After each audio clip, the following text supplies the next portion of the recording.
All right, there we go. Sorry, man. Sorry. Hopefully that's better. Hopefully you can hear me. Let me just blast this out to Discord. Let me know if you can hear me. If it's good. I gotta change this around. I was on a bunch of Zoom calls, so I was changing up my all the voice and stuff. So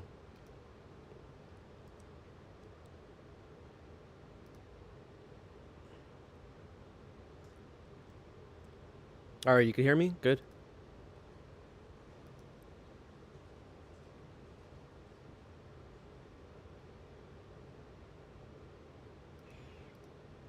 Yeah, someone just gobbled up about 5 million SHR. Thanks to SA out there.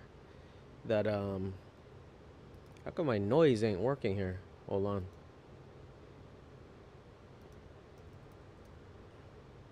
Ah, there you go. Cool. What's going on, Mikhail?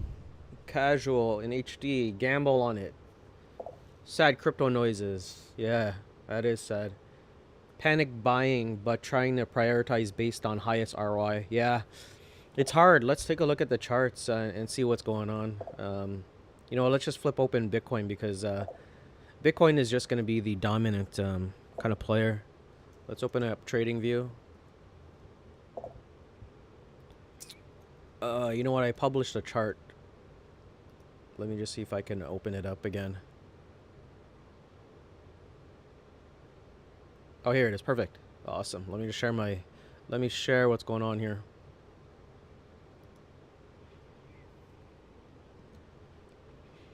So...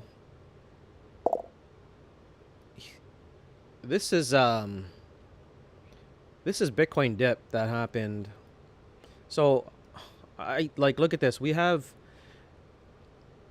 So if you're comparing the last bull cycle to see what happened, and you know what, I think we were just in for a correction, right? We had Elon tweet, we were in a greedy market.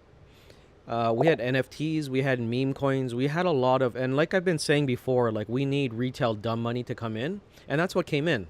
Remember I was saying that like in December, until we get retail dumb money come in, things are going to look better. And we went from like 600 million, 700 million to 2 trillion. Okay, so what happened there? Retail money did come in. Stupid money came in. Based on what? Based on crazy crap coins, meme coins, and Elon pumping up the market like crazy, as well as institutional investors and more people getting into DeFi. And then what happened? Manipulation of the markets from Elon and the China FUD. And that killed us. But if you look at, if you minus all of the stuff of what happened and you scroll in, so we are in May, and you probably can't see this, but we had a 32% dip here. So we had a 32% dip right there. Now we're experiencing 50 to 60, but it's different. So we also had another dip here in August. So look, we've got like 4 dips, probably a lot more dips. But the main thing that we look at, and if you compare it to the previous bull cycle, is we just continued an uptrend, right? Yes, we had dips, but overall, we did this, you know, which is great. Overall, we did this. Like if you look, we had dip here, 32, 38, 39, 20% dip. And that was from May, June, July, August, and the peak of that bull run, that bull cycle was December, and then we dwindled off. So the main thing here that I look at is that we did this, and I keep telling people, sit on a couch, don't do anything, don't swing, sit on the couch, unless you're bagging, okay? Not financial advice, because people are gonna say, well, should I bag now and it goes down? Then you're gonna be blaming me. And we don't know what's going to happen. But overall, what I've been doing is, like I said, I've been collecting Bitcoin. I'm big on Bitcoin. I'm huge on Bitcoin, right? And I continue to bag a lot of Bitcoin. And I've been bagging Bitcoin. I should never really talked about it because, to me, I just think Bitcoin should be in your portfolio, right? Everyone had chances to bag Bitcoin when it was $1,000, 2,000, 3,000, 3,800, and now we see some opportunities that Bitcoin is at you know, 30, 32,000. It's crazy. Like, look at this. Like, we've had a lot of dips here. Massive amount of dips. Sorry it's so messy, but I was just circling a lot of stuff. But let me just clear this. So, look, this is some craziness of what happened, right? Still a lot of room. Like, if you look at the EMA, it was a nice trend that we were getting. This is the EMA on the 200, 100, and the 50 EMA. So, we're going to get a crossover here. Look at this. A nice spike. A nice huge dip here, actually. That was 23%. 17%. 26%. And here is the biggest one. 49% dip. That was awesome. Anyways, like I said, what I've been doing is just, I've been collecting a lot of blue chip stocks. Polkadot, Kusama, Bitcoin. That's what I'm hedging against, like my safe place. Okay, because the communities are strong. DOT, I'm really bullish on. So, and I've talked about DOT a lot. I've talked about DOT way too much, but give me 1 second.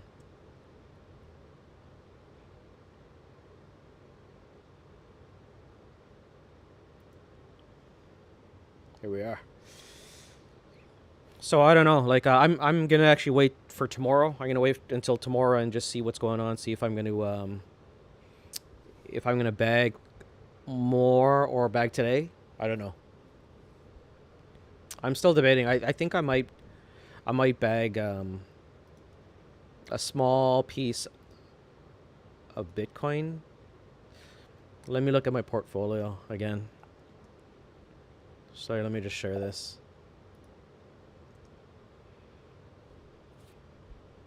So we got Polkadot at 16 bucks. Noya Syntropy 25 cents. It was at 21 cents at the lowest.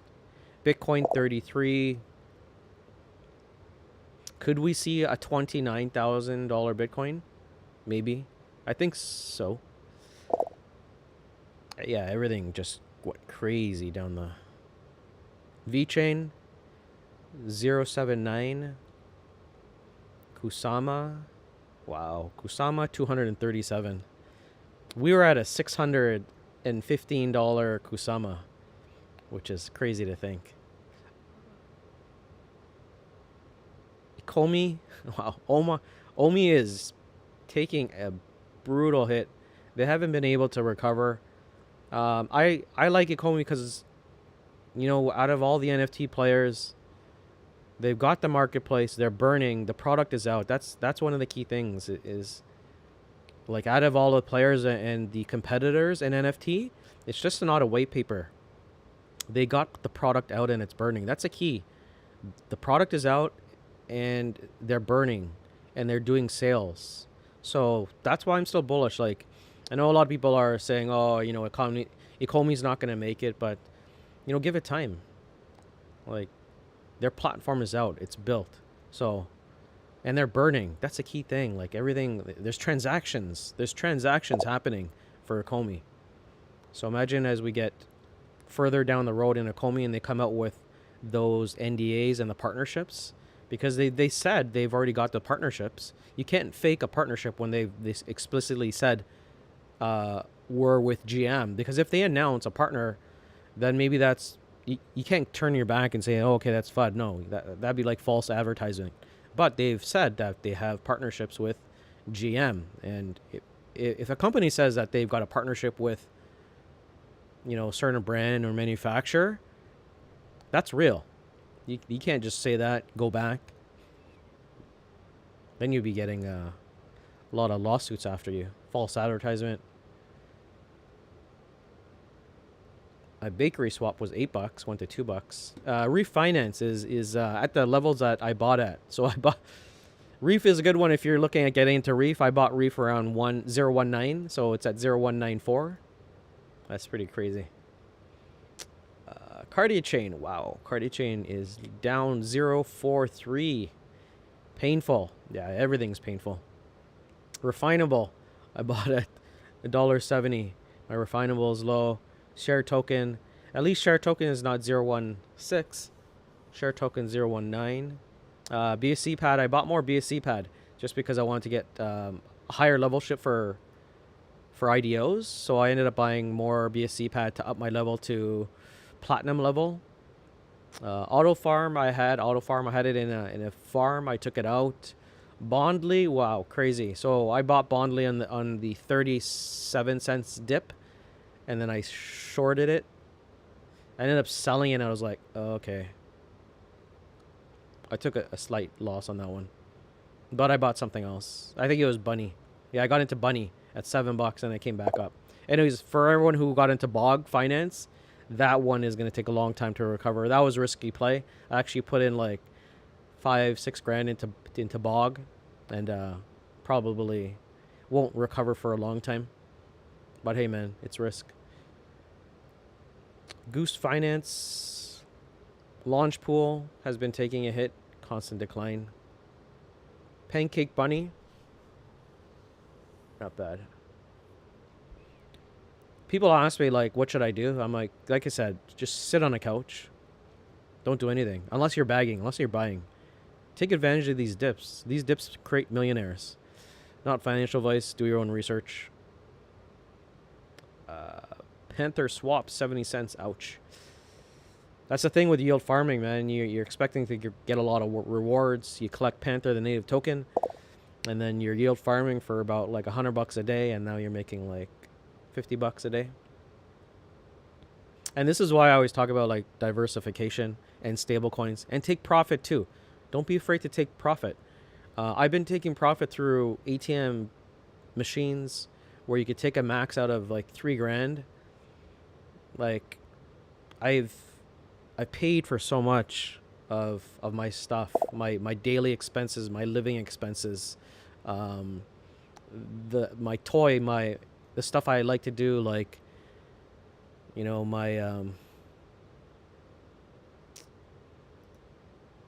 the car that I have, right? Like I wrapped it, Bitcoin pay for that, or my yield farming, the rims that I got, right? Like tens of thousands of dollars. You know, gas cards, Walmart cards, cash machines. You got to take profit. I know it's hard. Like, you just always want to see your portfolio going up. But like I've been saying, profit is profit, okay? We've made like 10x, 12x, 14x. So as we get around to the next cycle, short cycle that is coming, like, because I don't think we're gonna go down. I don't think we're in a bear market. This is just temporary bear trap. I think we're just gonna eventually climb back up. It's gonna trend back up. So as we get back into those levels of 10x, 12x, think about your off-ramping options. Like, how can you off-ramp? Are there local ATM machines, Bitcoin machines? Can you use Bit Refill? Right? Just the little things, right? Let's say you're making staking passive income, because everyone's into staking. Let's say you're making 2 grand extra dot, $2,000 worth of extra dot a month. Yeah, I know that you want your bag to continue to grow. But like I said, I always like to say profit is profit. Maybe you want to take $1,000 out of that 2,000, but at least you're paying yourself in these times where you could fast forward and you could say at least that I took profit along the way. Because like I said in my other videos, is you don't want to be riding a coin all the way up and it goes down, right? Maybe you want to take some of those staking profits, and it helps pay for your mortgage. It helps pay for your car. Maybe you want to make advance payments to your mortgage, right? And that's what's key. And I've always learned that too, even in the stocks, even the plays that I have, even in the businesses that I have. I continue to take profits out of my business.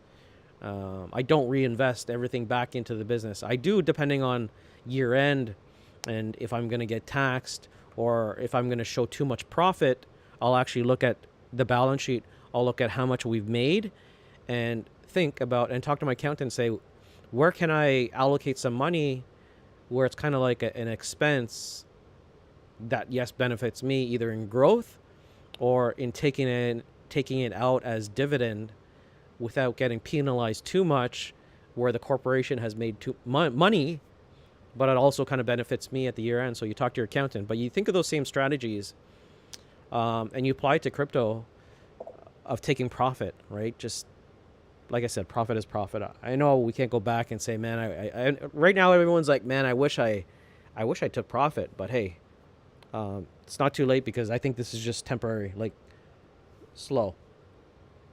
But yeah, man, try and keep positive. Um, it's painful, but yeah, it's crazy painful when you see like Kusama at 600 and some people got into Kusama like 300 and it's down to 200. But what can you do? Like I said, don't panic sell. Do not panic sell. Main thing is just bag those coins that you think will do well. And for me, like I said, like I'm just the reason why I'm like blue chip is because I want these safe coins that I hedge against to do well in the future no matter what. They're just safe with the way I look at it because Polkadot has mass adoption. Bitcoin is king. I don't think it's going anywhere. Ethereum is second. Cardano is another decent one. Like I said, Polkadot. Everyone is building on Polkadot. Everything is saying powered by Polkadot. What's going on, Michael Odo, Me Home, Chris Smith, Ariana? What's going on, Ariana? What are you doing? Ariana, are you buying anything or you just laying low?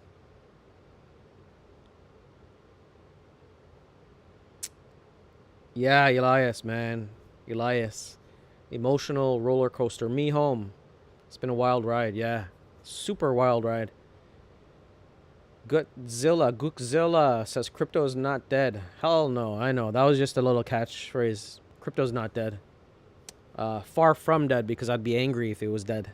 I'd be super angry. But like I said, you know what? Don't put all your eggs in one basket. There's a person I talked to. Shout out to him. I won't name his name, but what he likes to do in his profit, and he sticks to his plan. If he made 100,000, he's gonna take 10% and put it into an ETF. So he made 100,000, he's gonna take 10 grand and he puts it into an ETF, which is smart, which is great. For me, I just been using, like I said, I've been using different methods to off ramp. Okay, using different methods to off ramp because I know that I made a lot of money in crypto, and I just don't, like I said, I don't want to ride up a coin all the way up to the top or my coins and not show anything for it. Just like even the little things, like if you go buy a Rolex that doesn't appreciate, at least you can sell that after and it doesn't depreciate, right? Or if you bought a car, something that you've always been eyeing that you want to get, right? Or food, like I said, if you take the profits from your staking and you're using at least $2,000 a month for your expenses with Bitrefill, you could use bitrefill.com. Let me show you this. People are not understanding just some basic strategies what you can do. Even travel, right? If you spend 50,000 on travel a year, then you might want to use this. Like it's an awesome. So I'm using this to pay for my travel soon. So check this out. Let me just pretend I'm in the US or something, because I know a lot of my viewers are in the United States. So check this out. I am buying some travel cards because they're good for a while. Here, check this out. Hotels.com. Like, check this out. Hotels.com. $1,800. I've got credit. Which one did I buy? Let me go back to Canada. I'll show you which one I bought. Yeah. So I have credit here on Air Canada. And you could buy 1,800 because I know I'm going to spend it. When stuff goes up, you take advantage of the rewards that you're getting from staking because, for example, I'll show you this one that I'm in. I'm in Gala. Okay, so people who bought a Gala node, you always want to try and sell your rewards when it's at the high. So I keep stacking and stacking and stacking my Gala rewards. Okay, so I've got Gala master nodes, and you'll notice that the price for Gala really fluctuates. It goes up and down, goes up and down, and then tank. But when Gala came up from here, from 0.13, and it went to close to 2, it went to 0.176. I took that opportunity to sell a lot of my Gala so I can do this, to purchase some of the daily stuff that I use. I use gas. I spend about $2,000 on gas a month. And I always look at this. So I bought an Air Canada gift card, a rewards card here, because I know I'm going to travel in the near future. So instead of me using fiat, I did that. And also, look, hotels. So you fly somewhere, you can get a hotel. Hotels.com. Huge. Let's go to hotels.com. You could grab any hotel here. Hotels.com.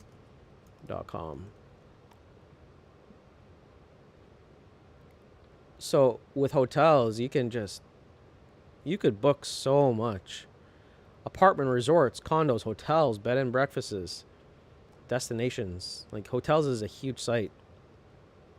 Also, another thing that I use this for is this. So e-commerce. I use this a lot. Amazon.ca or Amazon.com if you're in the United States. What's another one that I use? The Apple Store I use a lot, okay? I use this a lot for some memberships that I have. Amazon.com I use. Best Buy I've used.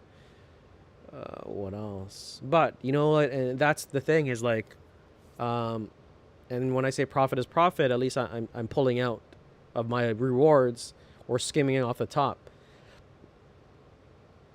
Rakuten, look, Rakuten is here. Some other things that you can spend on food in restaurants. United States. Let's go back to the US. But look, you got Instacart, you got Starbucks. I use Starbucks. I loaded my Starbucks. I got Whole Foods. Red Lobster I've used. But I think the one that I spent the most was Walmart and gas.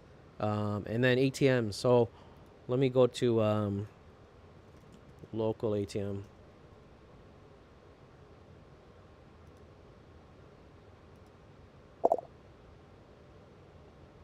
So I've used this one, local ATM. No, it's another one.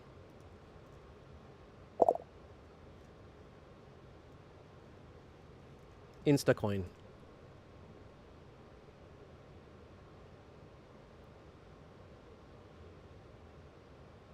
So if you're in Canada, you can use these Instacoin machines.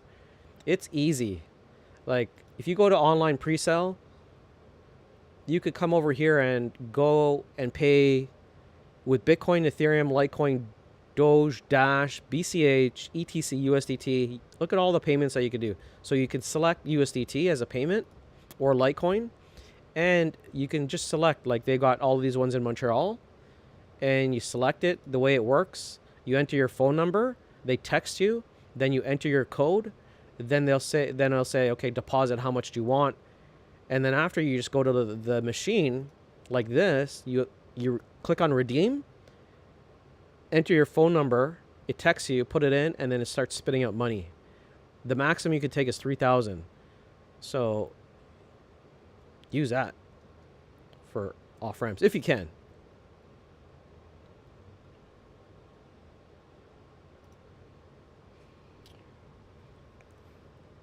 Crypto to the moon. Interwoven. Yep, sounds good. All right, cool. At what point do we agree if we're in a bear market or a bull run?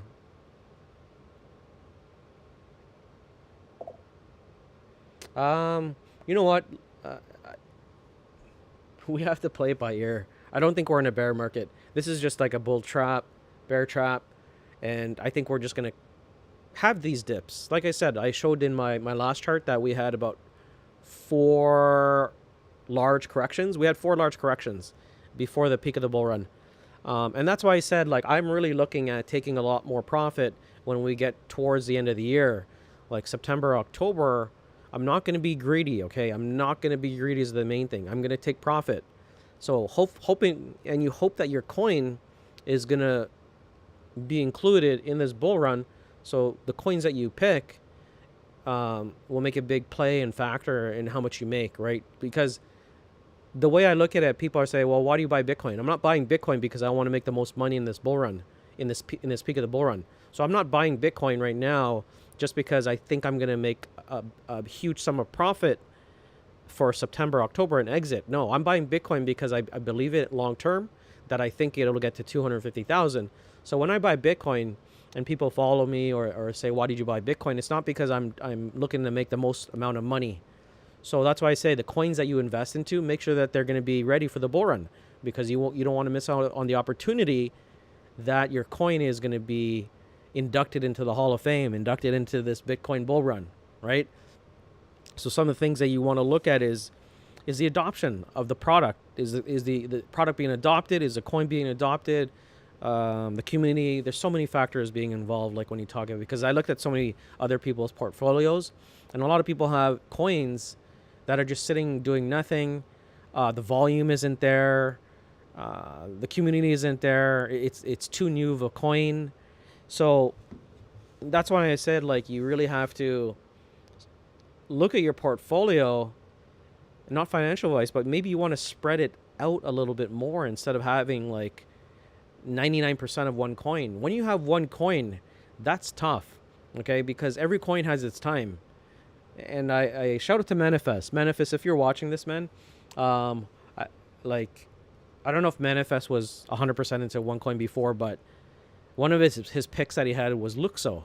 And I remember the quote that Manifest had was, thanks to whatever my bag, I was able to collect a full Bitcoin. And this was when Bitcoin was 60,000. And I remember looking at his portfolio, and one of the main one that stuck out was Luxo, LYXE. And I saw Luxo LYXE go from the pennies to $25 while everything was just hovering flat. Majority of the coins were just like this. And everyone that was looking at Luxo was saying, damn, I wish I bought more, or damn, I wish I got into that coin. But the point is that when you're 99% into one coin, you don't have those opportunities to take advantage of like those massive increases, because all it takes is, like, you could have 5 solid coins in your bag. All you need is one coin that'll set you to the moon, and then you can just sit on the couch, kick your feet back, and let your other coins do anything. But when you're into one coin, that's your problem. You've got nothing else to look at but just one coin. And like I said, unless you got a crystal ball and you know everything with inside that company, it's a different story. If you got the crystal ball, great. But even if you got that crystal ball and you work for that company and you know what's going on, still there's risks being in one coin. When you're in one coin, what if that coin gets hacked? We've seen it with Bog Finance, okay? Look at Bog Finance. Let's say you are 100% into Bog Finance and hacks happen. So Bog Finance went from $20 down to $9. They got hacked and now there's zero. So imagine you're 100% into a coin, something happens, the CEO decides to exit and sell the company, and the community doesn't like it and it goes to zero. That's a risk that you take. Or if it gets hacked, that's another risk that you take. So that's why I say I don't like being into one coin too much. Over the last 12 months, I've got more into Bitcoin. Actually, no, over the last 2 years, I got more into Bitcoin. Like I said, I don't talk about Bitcoin too much because I think it just should be in everyone's portfolio. I think you should collect sats, or at least if you're not big on Bitcoin, at least go to number 2, go to Ethereum, because some people think that Ethereum is going to flip Bitcoin. Do I believe them? I don't know. I don't care. Like I like both. I like Ethereum. I've been big on Ethereum before. Ethereum can be also used as store as value with a humongous utility and use case. Once ETH 2.0 comes, it's going to solve a lot of those problems. Then you've got bridges. Then you've got Polkadot. Okay, so Polkadot will also help Ethereum sidechains be interoperable onto the Polkadot network, because if everyone is building upon Polkadot, you could bridge onto Polkadot. Well, obviously there's going to be a slot. There is a slot for Polkadot. For Ethereum on the Polkadot network. So if everyone is building on Polkadot, like powered by Polkadot, and the transaction fees and the speed on Polkadot is nothing because Polkadot makes everything interoperable, you have nothing to worry about.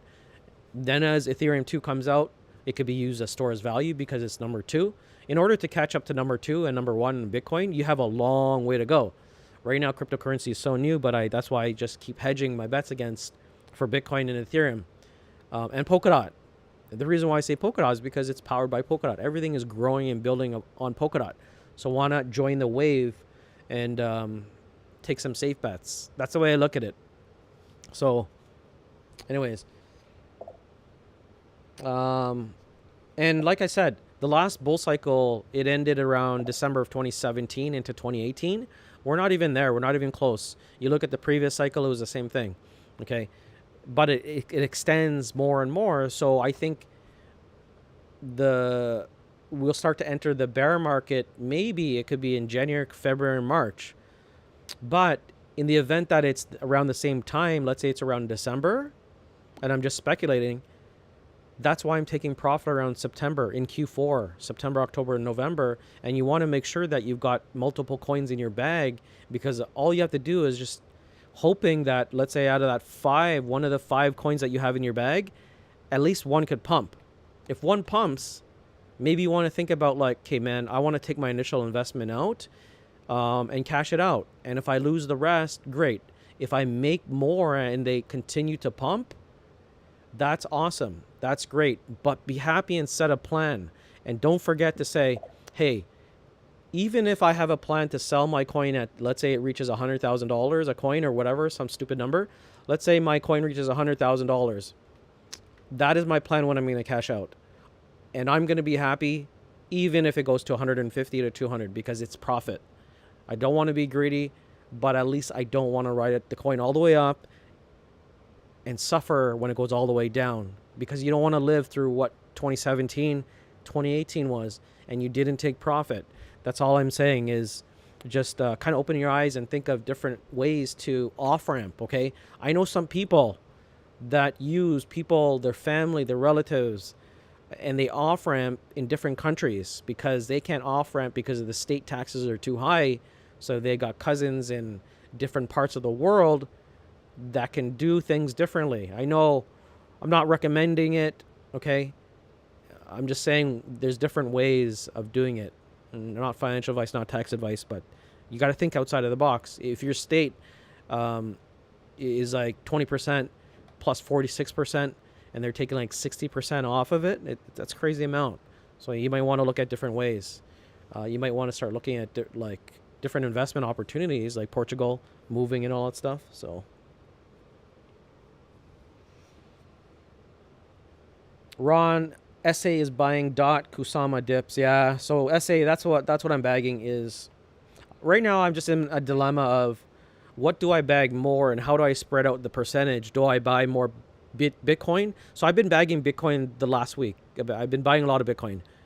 A lot. So now it's, do I want more Bitcoin because I love Bitcoin, or do I want more dot and Kusama? Like dot and Kusama, they're the same thing. I'm more bullish on Kusama, but I don't know. Yeah, maybe, you know what? Because I could get more Polkadot. It's just that number thing, right? Because it's like $15. If I spend like 10, 20, if I spend like 50 grand on dot, I can get a lot of Polkadot, right? For 50,000. The volume or the number will look a lot bigger. Opposed to bagging Kusama, I might only get like, 100 or 200 Kusama. So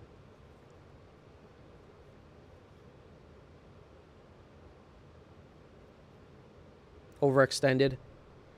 I need to look at the share price. Yeah, I'll take a look at share price. How long do you think Bitcoin will go? How long do you think? What price or how long? I think Bitcoin, I don't know what Bitcoin's going to do this week, but I'm happy like I said, I'm happy DCAing. I know I can't time it the best, but like I said, I'm not here to buy Bitcoin and hope for the moon in this bull cycle or this peak of this bull cycle, because I want it. I'm putting my money in for the future, for 5, 10 years down the road, maybe for an educational retirement for my kids, for me to retire, buy a boat or whatever, or buy my dream home, or like years down the road, maybe two cycles or 3 cycles down the road. So that's why I continue to buy Bitcoin. Not for this peak. It'd be nice to see Bitcoin go to like, 250,000, but this cycle, but I don't think so. It might, who knows? You never know what Bitcoin could do. Renewable energy is huge. Right now, one of the main things is the mining rigs and gears and the centers, centralized, like owned by X amount of companies in New York and in China. They say it's not energy efficient, but that's all going to change with renewable energy and solar power. So once that takes into effect, that's when we're going to see Bitcoin go crazy. And we're still early. Like last year or the last cycle, Bitcoin, the whole cryptocurrency market cap at the peak for that was like, what, $1 trillion? We've already reached Bitcoin market cap at $1 trillion alone. The total cryptocurrency market cap has gone over two trillion. And gold is at 9 trillion. So where do you think we're going to be in like a year or 2 years, right? As more adoption comes in. Think about all of the people. Like, what is the main thing that people love? People love making money. That's why you guys watch my channel, okay? So when you look at cryptocurrency and you think of people looking at ways of making money, what is one of the number one search terms on YouTube and on Google? How to make money, how to make passive income, okay? If you think of those two terms, how to make money and how to make passive income. So when people think crypto is dead, flip that around and look at DeFi, decentralized finance and yield farming. Yes, there's risks involved, but people are greedy and they think, well, staking, I'm only making 20%. And then they talk, well, yield farming, I could only make 250%. I want to yield farm and make, 2,000%. Think about those numbers. You can't get anywhere close to making, a conservative, low risk investment in banks and institutionals investments. You might be lucky of getting like 5%. So when you look at the future of crypto, people want to make passive income. They want to learn how to make money. They step into the world of decentralized finance for borrowing and lending and staking. That's why it's going to continue to grow, because it's completely decentralized. Decentralized finance, no banks, no intermediaries where they're going to like take percentages of what you make, or you're going to have to pay a fee. You've got borrowing, lending. You have massive amount of platforms. The only problem right now, and it's always been an issue, is how do you make DeFi secure? Because that's the main part, is DeFi is not secure, but we're progressing. And as it gets better, the market is going to continue to grow. Because I'll tell you one thing, on my channel and on the emails that I get, because I offer a paid membership, a free course, I get a ton of messages and emails of new incomers that are very like big on traditional investments. I've done a lot of calls over the last week. Okay, I did about 3 or 4 calls, paid calls. And the conversations has been this: we're big on stocks. So, blue chip stocks, the NASDAQ, traditional stocks. They are all coming to me to learn about DeFi. How do I make more money in DeFi? So you can see the demand. The emails that I get is DeFi. How do I make more money with yield farming and staking? What is a safe play? How do I use Pancake Swap? What are the risks? How safe is my money? I see the demand. So picture all of the other bigger groups or influencers that offer courses or paid coaching calls or whatever.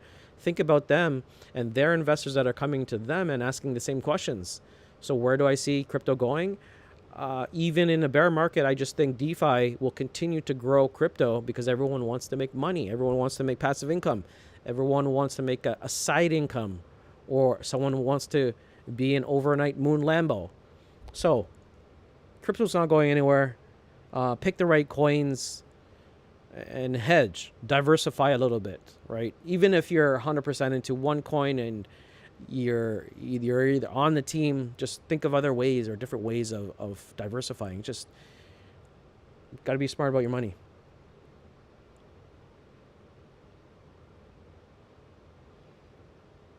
Math the Barber. What's going on, Scott Martin? Listen, share is no problem. Share is a great buy. There's a reason why SHR is number one in my bag is because there's potential. Okay, Bitcoin, like I said, Bitcoin is here. It's not going to make me rich, but it's a safe play for me. Okay, with share you have potential to 100x to 200x. If you believe in the company, you have potential to 100, 200, 300x. That'll make you FU rich. That'll get you FU money. So people ask me this, like a lot of things. What's going on with share? What's going on with share? I don't know much other than what Tim Boss has said. Okay. And like I said, the main thing is like for share, and I say this about every other company because I look at different people's portfolios. Until the product is out and until you see transactions flying, okay, that's legitimacy that companies are using the blockchain. That's what you want, okay? So you really have to do your own research. Do your own research. If you think the company is safe based on your criteria, based on your fundamental analysis, based on your risk tolerance, you enter share. It just really depends. I'm not going to say that, I'm not going to blow up every coin and say, this is the best coin that you should get into. You have to do your own research and look at everything. Like I said, doesn't matter if it's sharing, doesn't matter if it's ABC coin. Look at the transactions, look at the products, look at the announcements, follow the AMAs, right? Who's using it? What countries? What partnerships have they announced? What products are being used by a specific country? Some people are like waiting for signing ceremonies of Tencent. Maybe you want to ask that. Some people are saying, well, is there a signing ceremony? Is it coming? I don't know. Follow the AMA channel, ask those questions. But if you want to make 100x, you get into coins like SHR that have great potential. You do your own research, and you listen to all the AMAs and ask the questions. That's the main thing. But the main thing, the main thing is, I always like to say, is adoption. When you're in cryptocurrency, you want to make sure that utility coins, especially, that it's being utilized, it's being used, or if not, it's coming to be used, right? Even in VeChain, when I invested into VeChain, there was a lot of FUD. There was a ton of FUD, and that's normal in these things. So you'll hear a lot of FUD. The best thing to do is just block the noise for all the FUD that happens, and do your own research. Because when I was in VeChain at 0.003, oh man, there was so much FUD. People were saying VeChain is a scam coin. It's not going anywhere.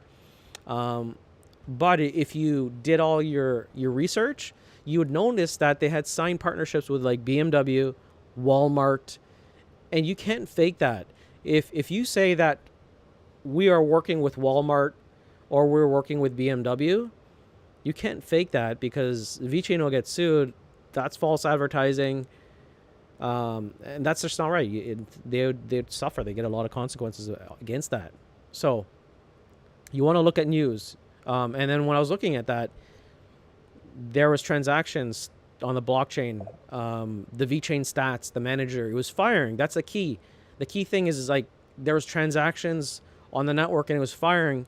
Even though it was low, the potential was there because you can see that, hey, VeChain signed so-and-so. Like you would see the main thing that what made me buy into VeChain was because the partnerships were there. They would announce Shanghai Gas, okay? You can't, like I said, you can't fake that. If they say they've got a partnership with Shanghai Gas, and we see test transactions tied to an address, because on VeChain stats, you could actually see Walmart's address and someone tags it. So we know that those transactions are firing on the blockchain and it's tied to Walmart. So sometimes I'd be doing a lot of soft paperwork and I would turn on the noise because it brings the boom. So if you're not familiar with VeChain stats or one of those programs that are out there that someone built an API, you'd hear the transactions fire, like the fireworks are popping, and you'd see a little bubble or fireworks and it would say Walmart. And all of a sudden you'd see like a ton of fireworks, and that brought on a lot of social engagement because people were like, holy F, did you see VeChain? Walmart is firing. Did you see Shanghai Gas is starting to test transactions? So that brought legitimacy. It was legit, and I knew that, okay, they signed Shanghai Gas, is a monster company in gas, okay, in Shanghai. And it was just a matter of time where they implement the pilot and the project, because when they sign that customer, it's not like the blockchain is going to be firing right away, right? It takes time to develop, but it's a question of how fast will things get developed is the question, right? If they got so many customers, how fast can they onboard each customer? But as you saw the pilot test and things fire on the blockchain, and that address was tied to Shanghai Gas or to Walmart, you can see that they were doing transactions. And it was just a matter of time that we knew that it was going to fire. So eventually we saw like transactions from like 100,000, 200,000, and eventually VeChain got into millions, 15 million transactions a day, 20 million we're talking about VeThor burn, okay? They were burning 15 million a day, 20 million a day. Now that's when price started to skyrocket and more people bought into VeChain and the army started to grow. So that's key when you look at a particular cryptocurrency. Look at everything. Look at the fundamentals. Look at behind the team. Look at product development. How long will it take for the company to come out with the product during the cycle or whatever? You know, there's so many factors. Like you look at the team, you look at social engagement, you look at website hits, you look at adoption, you look at social engagement on Lunar Crush. You could look at that. You could go to Twitter and see who's talking about the coin. Look at the website. Look at the people's LinkedIn profiles. You know, there's so many factors when you do fundamental analysis. That's one key thing. So pick the right coin. But as you get into larger caps, you're not going to make as much money. But for me, I've got the balance of low caps, mid caps, and then high caps. So right now my focus is on the high caps. So as you guys see me tweet, and girls, you see me tweet about large caps, I'm just saying that I'm buying a lot more large caps as a retirement portfolio or hedge against, in the event that my low risk cap coins go to crap, then at least I got my safe plays, just so I'm well diversified, right? So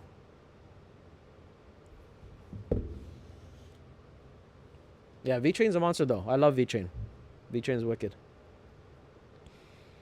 Interwoven says, I just told my wife we're taking profits from yield farming and making advanced payments on the mortgage, and she gave me bedroom lines. Yeah, no doubt.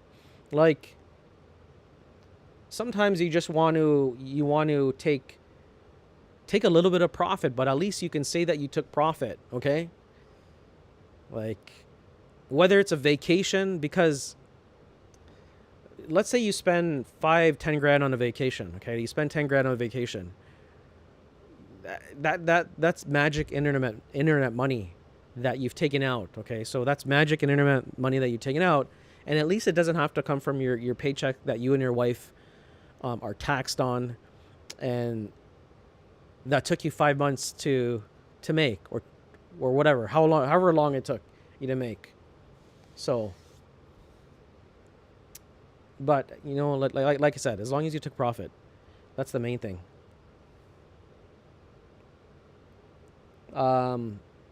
Yeah, bot dot, nice.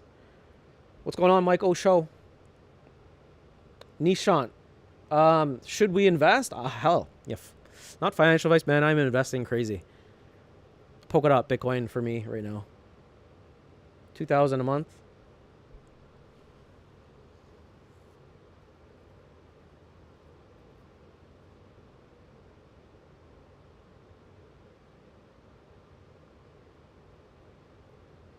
Am I a billionaire? Ron, I feel like something is off. It's funny how many people the media scared away.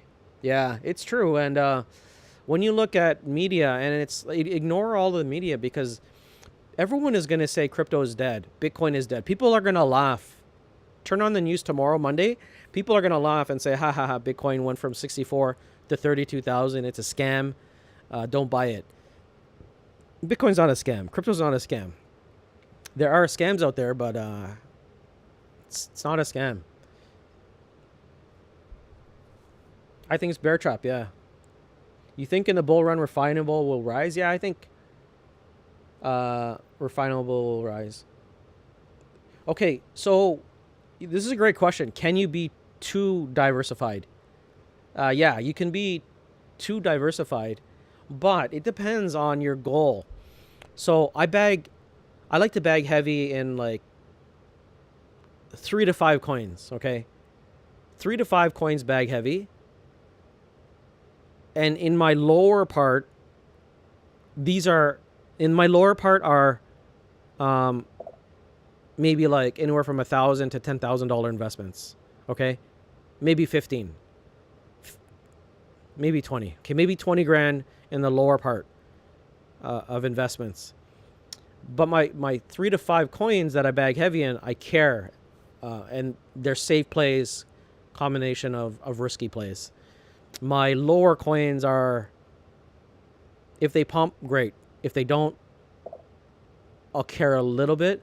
And then I've got my crap coins, garbage coins. Those garbage coins are more or less my approach on all of those coins, all of these coins. If it goes to zero, I don't care.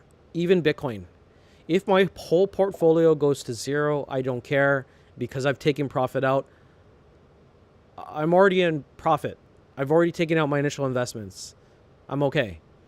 So if my whole bag goes to zero, but then if my whole bag goes to zero, I don't care. But if I got my bag here that's in the garbage bag, if it pumps for some reason, whether it's a meme coin and it does 100x or 1,000x, great, awesome. Now I could buy more Bitcoin. If it goes to zero, who cares? Those are my garbage coins.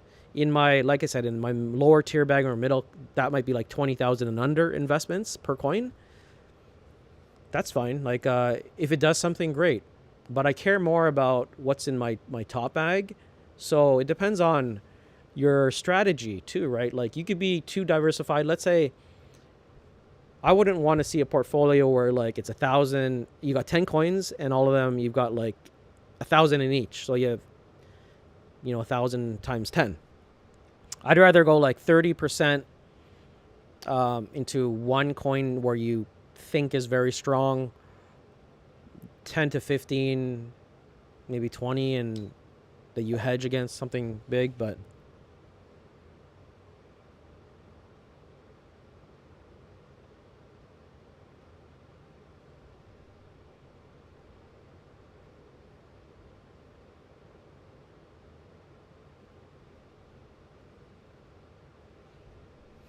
Dwag TV. Am I a billionaire? No, I'm not a billionaire. I'm not a billionaire. I could proudly say I'm a multi-millionaire for sure, 100%. I've made my money. I've ran 4 to 5 corporations at the same time. I currently have 4 corporations. 2 are partnered. One is partnered. One is sold. I've had anywhere from a restaurant, e-commerce, print. I'm still partnered, not on paper, but I have a partnership with an e-commerce print company. I sold my e-commerce print company. I still have a marketing company, and I still have a technology business. Okay, so my tech business, we deal with warehouse management solutions for RFID and technology. So we run a team in Toronto and a group and have my team. That is just passive income for me because I've been doing it for so long. I run the tight ship. The employees know what they're doing. All of our customers are on contract. Every device that we have is underneath maintenance plans. So if we got like 10 to 15,000 devices out there. So imagine like routers, interfaces, devices, RFID units. Every unit is out there. Let's say it's $1,000 a month for each device for our team to have preventive maintenance and a support contract on. That's how we roll. That's the technology business. It's just been running. It's like second nature. I've been doing tech for like the last 20 years. So there's no lies there. So So I'm not a billionaire, but you never lose money? Oh, yeah, I lose money all the time. But it shouldn't matter that whether you whether you think I'm a billionaire or not, or like it's a stupid question if you ask that, because you got to do your own research and don't take my advice as the only advice. Listen to other people's. Maybe you want to take my advice as a learning, as the basis that'll help you start off and get to the next point. Everyone loses money. No one makes the best calls. Have I lost money? Yeah, hell yeah.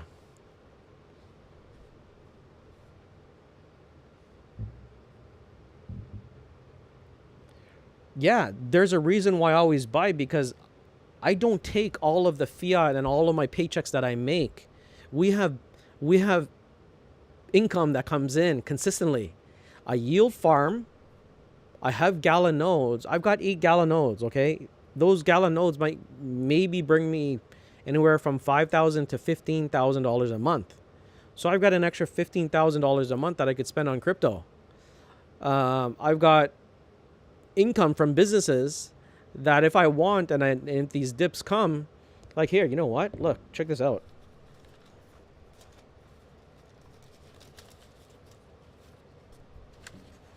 Like here, this is called paperwork. These are called paychecks from businesses. Look, if you could scroll in and zoom, if you want to pause these, you could look.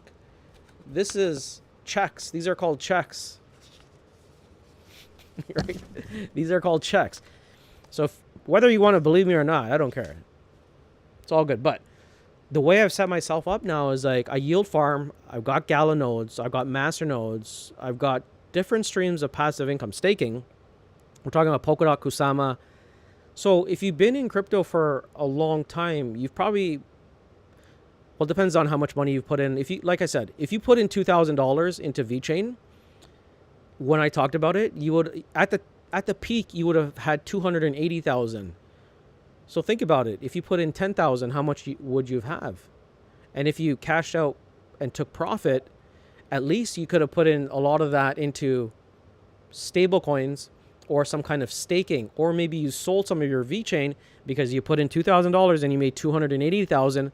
So now you got a cool 250 million. Imagine you put 250 million into a safe asset. Let's say you put it into Polkadot as a safe asset. Yes, Polkadot at $4. Okay, let me tell you a story. And this is why people are able to keep accumulating on the dips. I'm not going to mention his name, but anyways, he did something risky. He ended up selling SHR. He sold 3 million of SHR last year. Okay, so I think he sold SHR at 3 cents. So he made close to 100,000. He took that 100,000. He bought Polkadot at $4. He was able to get about 20 to 25,000 Polkadot. He stuck it on Kraken. Polkadot went to $40. Imagine you've got 25,000 Polkadot at $40. 25,000 Polkadot at $40. So he's got $1 million on Kraken at 12%. Every year doing nothing, he makes 120 grand. All right. He makes $10,000 a month passively, doing nothing, just staking on Kraken. So when these dips happen, what can he do? He could buy. That's the same thing that I do. I've got passive income. I've got Kraken. I've got on-chain. I've got numerous gallon nodes, master nodes, Essentia nodes. I've got so many different streams of passive income in crypto. Then I've got real estate. Well, I don't touch the real estate. Then I've got business income. So I don't do this. When there's something that I want to buy, I don't spend all my fiat in one place. I'll just wait. Sometimes I'll be like, okay, well, I gotta go to the bank and I gotta do a wire. That's normal, but at least I've got fiat available in these times. But still, all that fiat in the business, in my business account, in my personal account, I'm not gonna spend it all on one shot. I'm gonna keep waiting and take advantage and DCA. That's just risk management. That's just money management. So you got to figure out your own things. But Dwag, man, I think you're too new to crypto. I just think you need to go back to like traditional stocks or something, or watch someone else's channel. or troll someone else. Yeah, all the newbies are gone. They got liquidated. Crazy. They got really liquidated. I don't. I don't recommend leverage trading. I know my brother leverage trades, and I always say, man, don't get wrecked, man. I hate when he says I was leveraging, I was trading, and I'm like, ugh. I hate leverage trading. I don't recommend it. It's too risky. You bagging Omi? I might. I don't know. You know, there's just too many coins to bag. Uh, right? Okay, Omi is a safe play. Ecomi is a safe play. You see the partnerships that Ecomi has, and the sales are there. You can't fake the sales. You can't fake the partnerships. It's just a matter of when, because they've got Batman, they got Marvel. Like let's take a look at Ecomi, and this is why I'm so bullish on Ecomi. Is because they have everything that is out. Let me share my desktop. Okay, here's Ecomi. They've got the VV app. So if you're not familiar with Ecomi, OMI is the ticker symbol. Look at the partnerships that they have and the brands that they have. You can't fake this. And this is why I say Ecomi is a safe play, because the VV app, this VV app here, every time a product gets released, it sells out. That is writing on the wall, okay? They have a product that is out. That's key. They have a product that is out that is creating sales and that creates burn. You can't fake that. Look, DC, Star Trek, Ghostbusters, whatever these. I got a yellow donkey. Call it the good luck yellow donkey. Everyone in my private group knows about yellow donkey.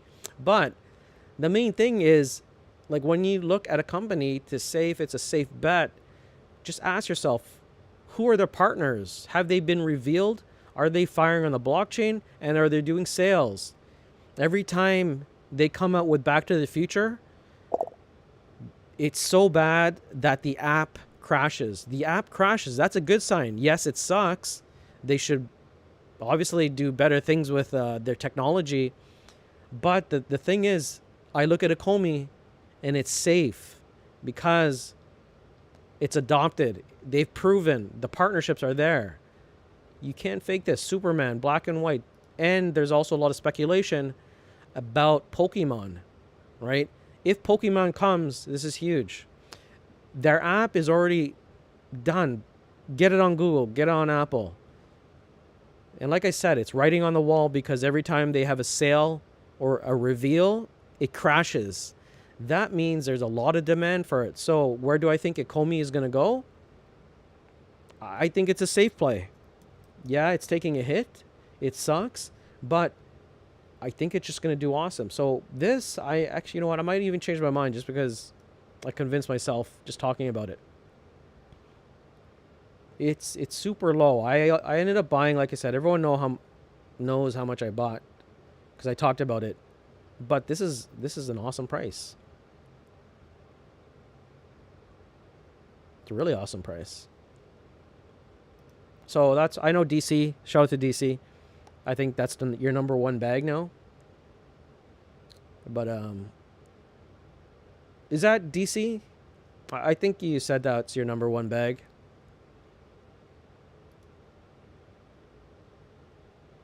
DC knows more because I know DC. You follow it, and I always see you shilling Ecomi in our private group. So, yo, Bitcoin's at 25. Yeah. Oh my God. I hope not.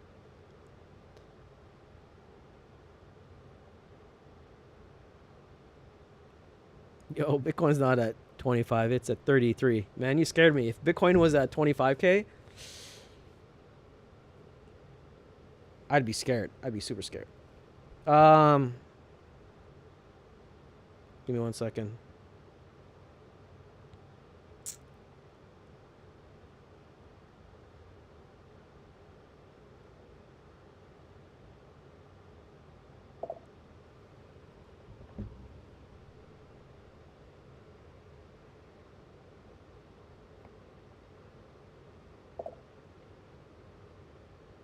Oh, nice. OZ. Okay, so Bogged Finance is going over to the new contract. So, if you're not familiar with Bog Finance,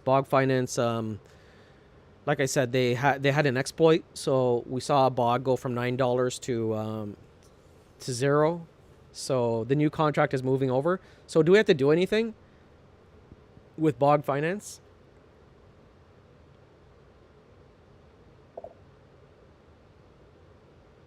Yeah, Ecomi is awesome.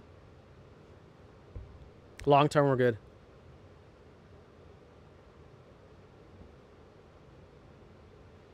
SA, is it worth going to the bank? So I'm going to the bank tomorrow. Um, but I've got funds to play with.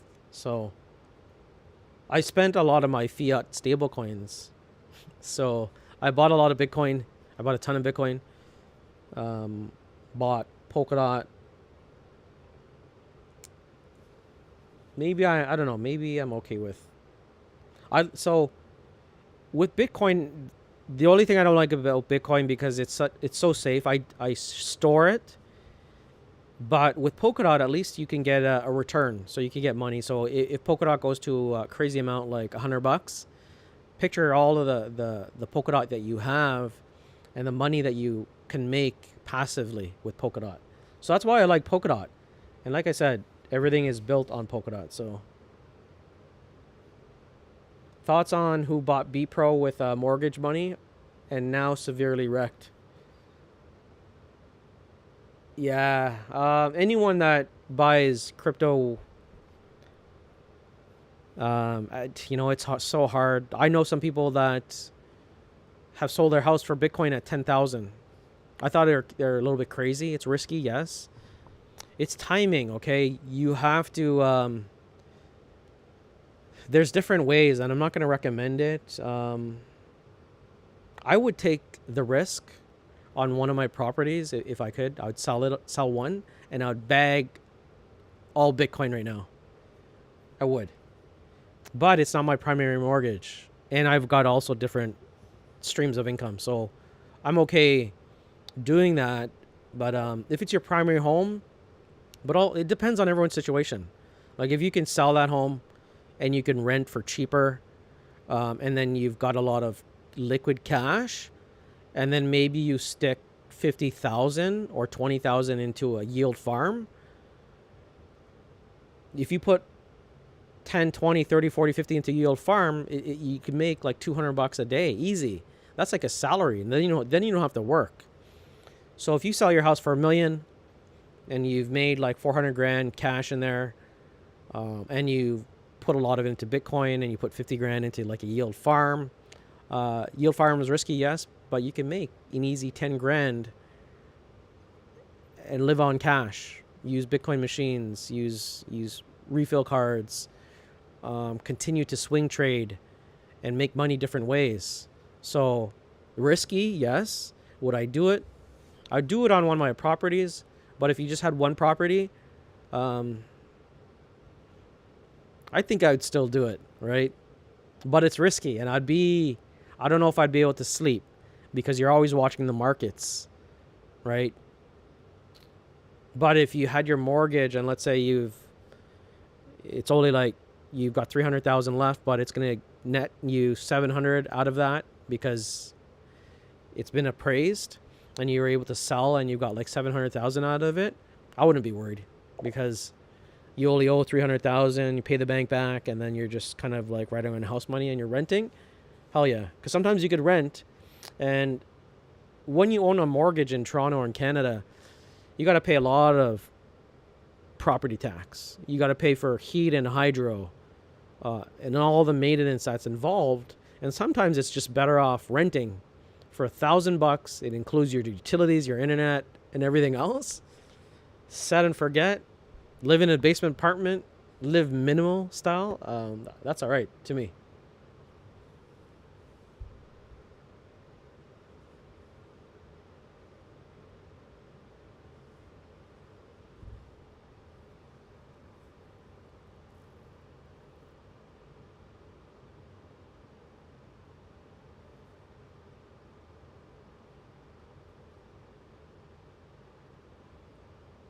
If you're so rich, I never said I was rich.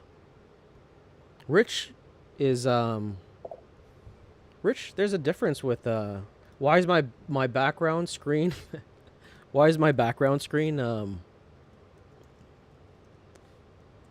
why is my background screen green screen if I'm so rich? I don't know. Am I rich? I wish I was rich.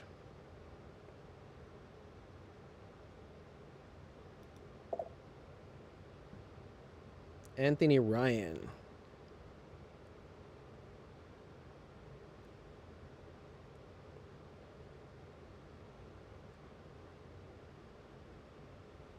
Yeah, man. Come follow me on Instagram. I got a whooping 31 followers. Check it out.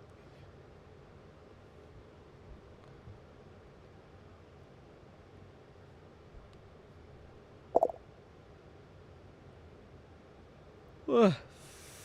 No, I don't claim to be rich. Rich is, you know what rich is? Rich is like 100 million.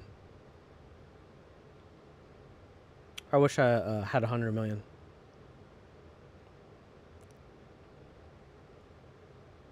But I ain't rich.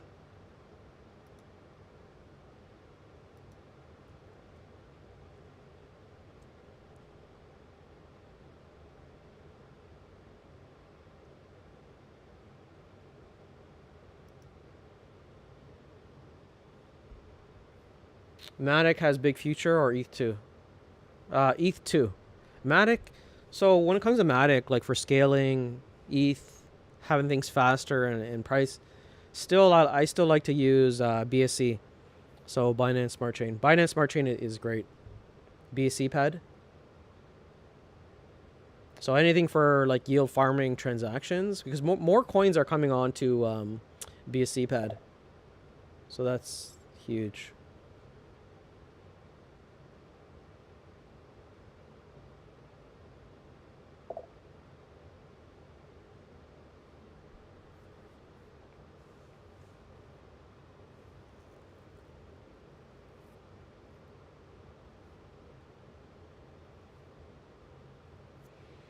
Oh, hey, Dwag TV, man. Yeah, if you're not bash me, that's cool. But yo, can you stop spamming the channel? Everyone loses money. Holy, let's block this guy.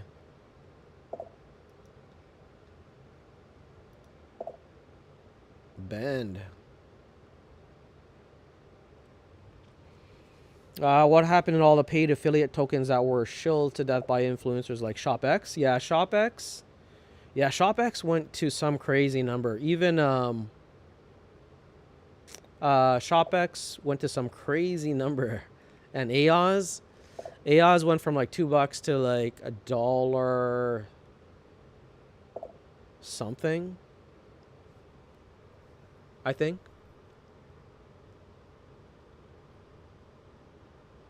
Sorry, let me catch up to oh, Spiros, man. Spiros. Shout out to Spiros from Greece. I went to Greece. Greece was fun. I love Greece. You want to see Greece? My pictures of Greece. Here's Greece. So the last trip that I went to was in Maldives over here on the top right. We went to Maldives. This was a crazy vacation. I wouldn't. When I went to Maldives, I think I went on 8 airplanes to Maldives. So I went to Maldives, and this little villa, it was on an island. Anyways, would I recommend it?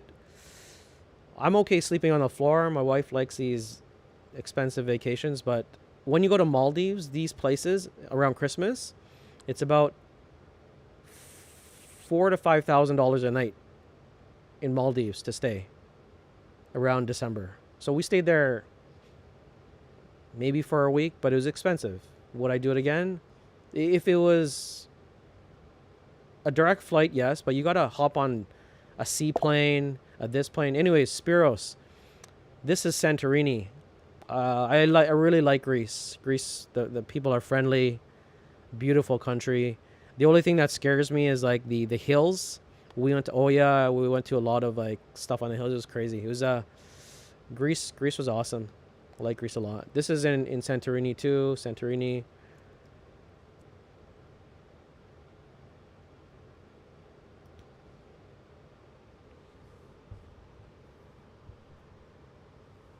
Chris Smith is all over KSM and dot. Yeah, morning. What's going on, John Henson?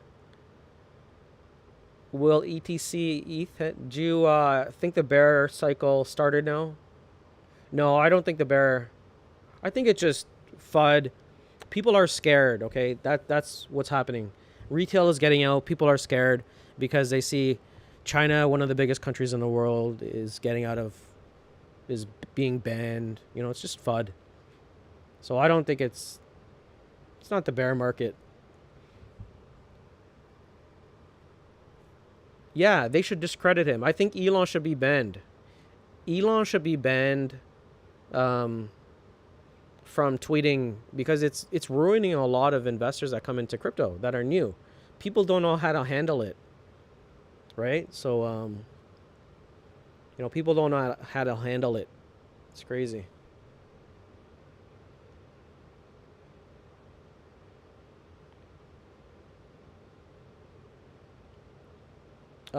Hey, what's going on, Troy Stewart? How you doing? Why did the transaction fees on the share ledger stop for 4 days ago? I'm late and I just joined the stream. Cool. Um, I don't know if they stopped. We could take a look at the share ledger or the Explorer.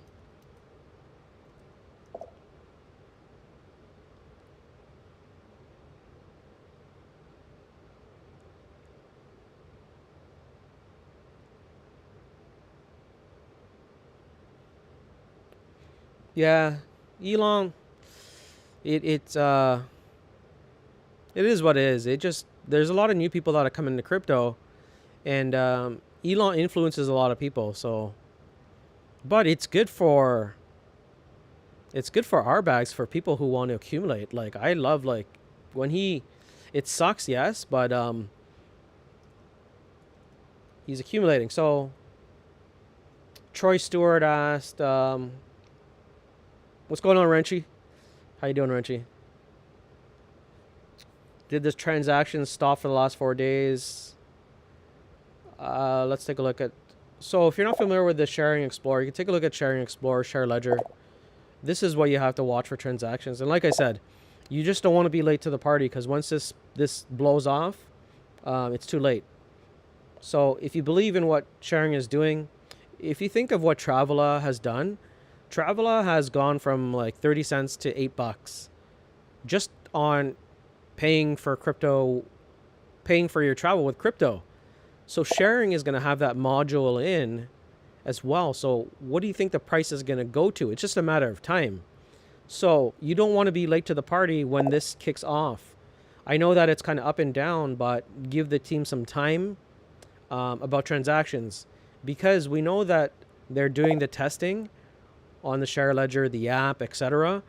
Once the app comes out and staking and flowbacks and e-visas and travel, because it's almost not financial advice, it's almost like inevitable that it's going to take off because e-visas, travel, if Travela could do it, Sharing has signed partnerships with Rakuten, with Viator. Those are all publicly stated, okay? Tencent. So it's just a matter of time. And once the transactions start to flow, if Travela could go to $8-9, yes, I know it's a different market cap. At least Sharing could pump 200, 300, 400%, 500, 600, whatever percent. But the main thing is you don't want to be late to the party when the charts, like we look at charts, when the transactions start. That's the main thing, okay? So it's a risk that you take when you get into SHR, right? Like it's a risk not buying now because if this thing takes off, you're late to the party and you're going to be crying, okay? Or if you think that it's not going to go anywhere, that's your decision.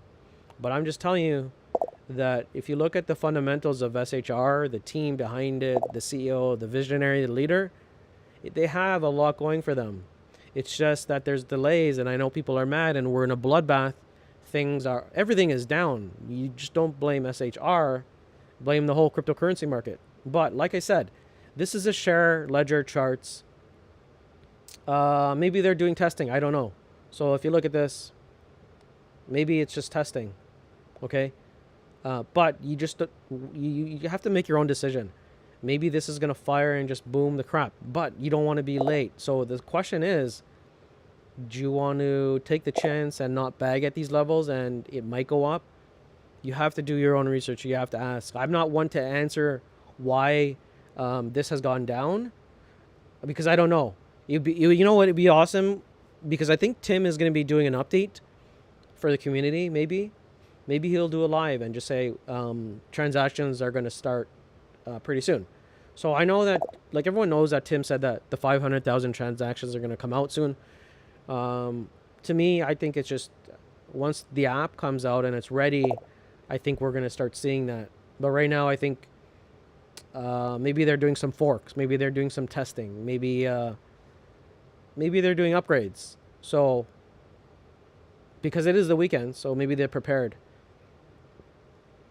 But the main thing is, you don't want to be late to the party. And like I said, if Travel could go to $9, what do you think sharing can do? Because they already have side partnerships. On top of that, sharing is just not travel. Maybe like sharing is just like maybe travel is like 10 to 15%, maybe 20%. I don't know what percentage they are. But if you include all the stuff with white labeling, that could be a potential for like being humongous, massive. So that's why sharing is my number one bag and portfolio. I know it's taking a hit, but everything is taking a hit. And if you want Moon, Lambo money, you go into meme coins, okay? They're building a real business. A real business. So, yeah, you just got to wait it out. But 02 is a nice number.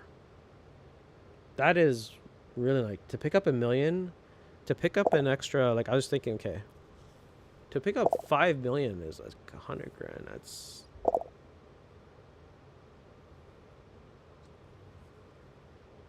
wow, that's cheap. That's very cheap.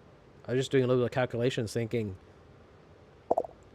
if it goes back down like 0.15, holy, that'd be awesome. But there's so many coins to bag. It's crazy.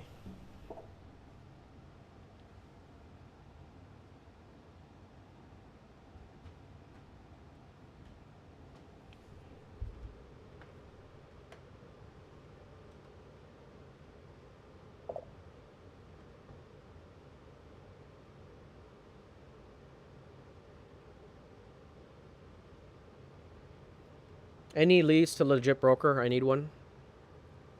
What kind of broker are you looking for? Do you think Cardano can reach $6? So, yeah, I think Cardano will get to $6. They've gone to $2 and something. Cardano, you know what? I'm not a huge fan of Cardano. I'm a huge fan of the CEO now because he addresses the community a lot and he does his live streams. He's got a lot of time on his hands. So, shout out to Charles. I like the way he does. He just gets out there and just talks on his streams. People ask him questions. He'll pick up random questions and he'll talk about it. He'll talk about development, what's going on. He'll talk about world issues. So I like that. People could ask him questions. He's out there. He's transparent. So I think that's cool. Do I think Cardano should be like in the top 5? They've worked hard for it. Okay, they have a huge shill army. So the shill army, like cryptocurrency is based on communities. You do well with crypto, with communities. Your token will do well. You keep the community happy, they'll do well. So shout out to Charles for doing his lives in his day. I wasn't a fan before, but now I am just because he gets out there, puts his face out there, answers the questions. He knows his team is doing his stuff, and he tells it how it is. It just gets out there. Like if you watch his streams, they might be boring, but at least he addresses like community and just talks. So, but he's got a lot of time.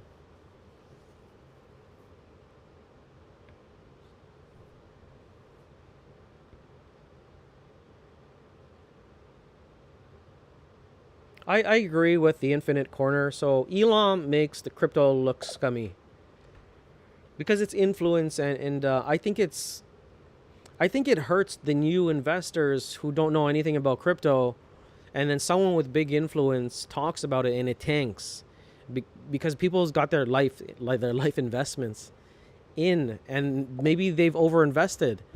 But the bad thing about it is you've got new retail investors that come in, and then something like Elon does a tweet like that, and then they get out, and then they think crypto is bad.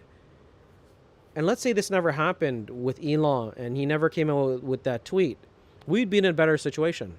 Honestly, we'd be in a better situation because people wouldn't be scared off, and maybe we wouldn't have seen these dips. We don't know, speculating, but with the crypto ban from China, that was more FUD. But if you're new into crypto and you're playing with scared money and you're an emotional swing trader, you get wrecked, because 3, 4, 5 years down the road, you're going to be like, man, I shouldn't have sold at 30,000 or 40,000 because now it's 100,000, and that's always going to happen. So if you're an emotional seller, then yeah.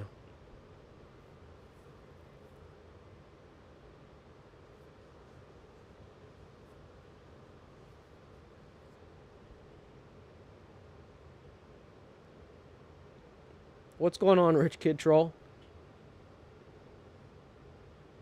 Elon and China hit a bomb at crypto. Yeah, no joke.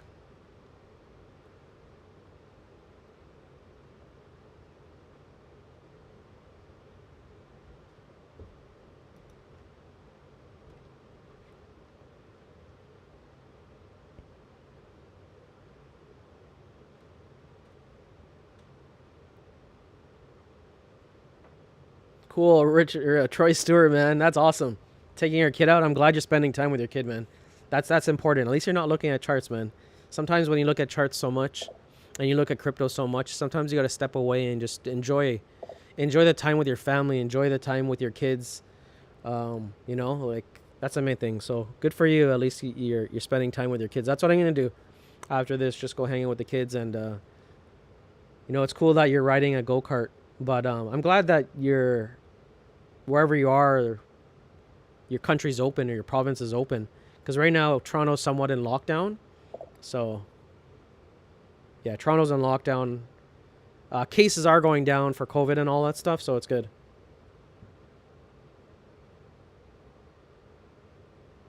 Yeah, the crash did go down, right, on the stuff. But it is what it is. For me, I like it. Australian Safe Shepherd, yeah.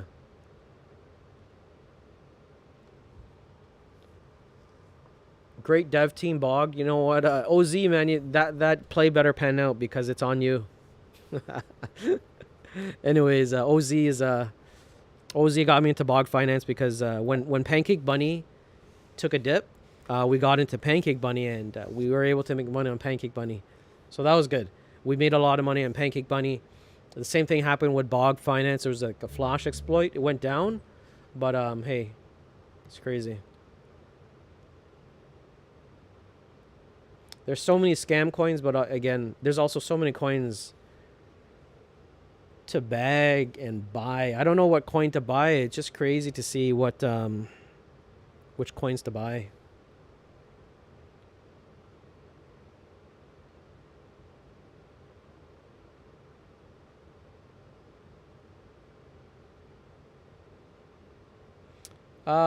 So I know you said you don't like XRP, but can you say you don't like it? Official by, it's not that I don't like it. I don't hold it. Not that I don't believe it that it'll do well. I just don't. I don't think XRP will be adopted as many think. So that's why I think XRP, for me, I think there's, well, it might be like, I just haven't done a ton of research for XRP to see where it might be adopted. Okay, There was a lot of stuff that they did that I don't like, but do I think it'll do well or do I think it won't do well? I think it'll do well because it's in the top 5.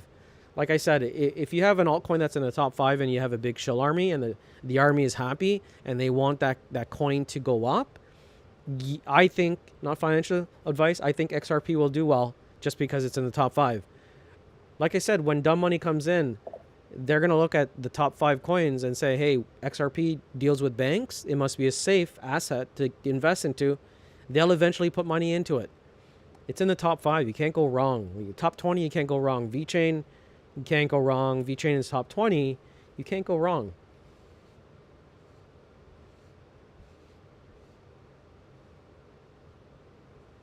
No selling. Not financial advice. What's going on, SSG? Yeah, just holding safe, man. Holding safe. Yeah, exactly. Andrew Vito, you got it right. If retail investors are getting out because they're scared, big money is moving in. Taylor keeps buying. Michael Saylor keeps buying Bitcoin. Institutionals keep buying and buying Bitcoin. It's crazy. So, big money is moving in. You're right. Exactly. You're so right.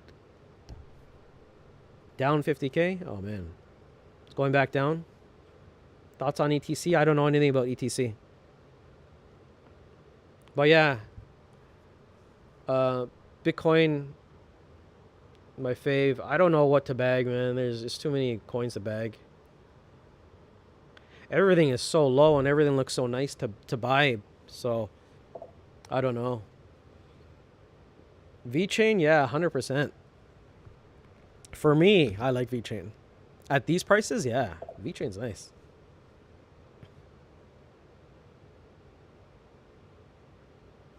My top 5 right now, Polkadot is one.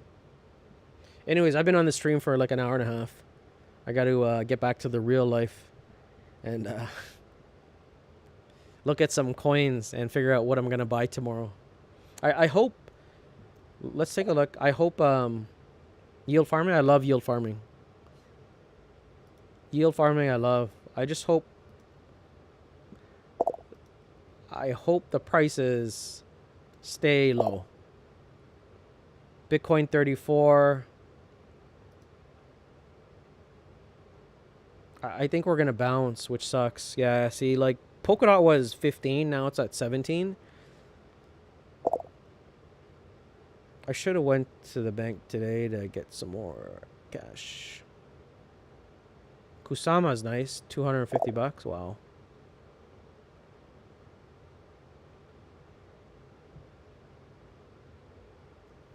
Pancake Bunny. Yeah, everything's starting to recover a little bit. But I hope we tank a lot more.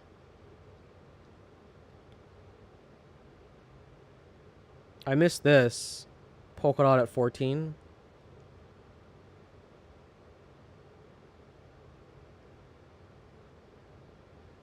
Even right now, Polkadot at 17 is good. Maybe I'll buy a little bit. Do a little transfers. Yeah, I'm gonna buy. Anyways. Polkadot, I'm in.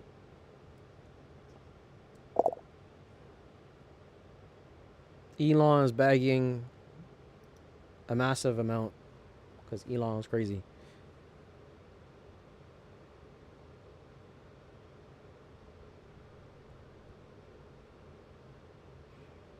Yeah, big money wanted this. Crazy. Wax P is a great coin. They've been around for a long time, Wax P, so I like them. All right, everyone, I got to take off. Thanks for joining the stream.